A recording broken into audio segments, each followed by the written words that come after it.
Mon Seigneur, permettez-moi d'être transformé en femme. Ce n'est pas un péché. C'est une nécessité cosmique. Seule une nouvelle humanité, née de mon corps féminin, pourra sauver le monde.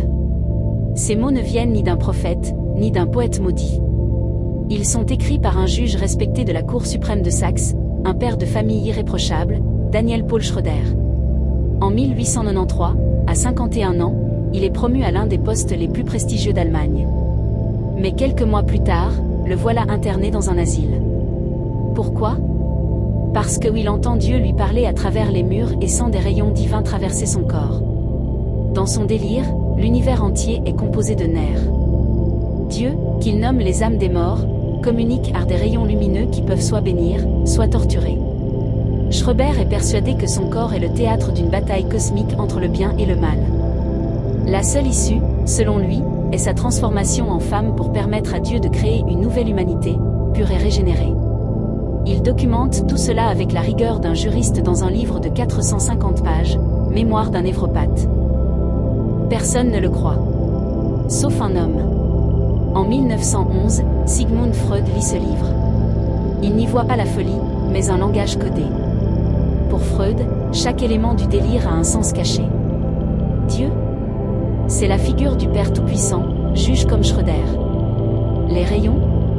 Ce sont les regards, les paroles, les interdits éternels.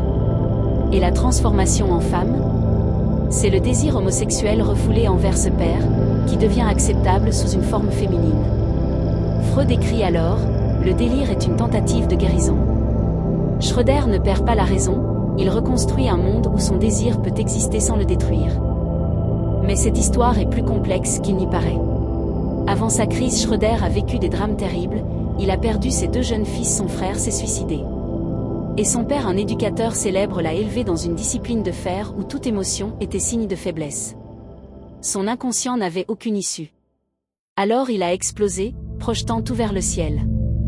Des décennies plus tard, Jacques Lacan le nommera le poète de la psychose. Car Schroeder n'a pas sombré dans le chaos. Il a créé un système, un cosmos, une véritable théologie. Point, il n'a pas crié, il a rédigé une prière juridique à l'univers. Dieu ne lui a jamais répondu.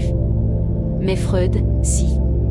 Et grâce à Schroeder, la psychanalyse a compris que la folie n'est pas une absence de sens. C'est un sens si personnel, si douloureux et si vrai qu'il ne peut s'exprimer avec les mots de tout le monde. Alors, le fou le traduit en rayon, en voix, en femme cosmique. Schroeder est sorti de l'asile en 1902 et a vécu une vie presque normale avec sa femme. Mais à la mort de sa mère, il a replongé. Il est resté interné jusqu'à sa mort en 1911.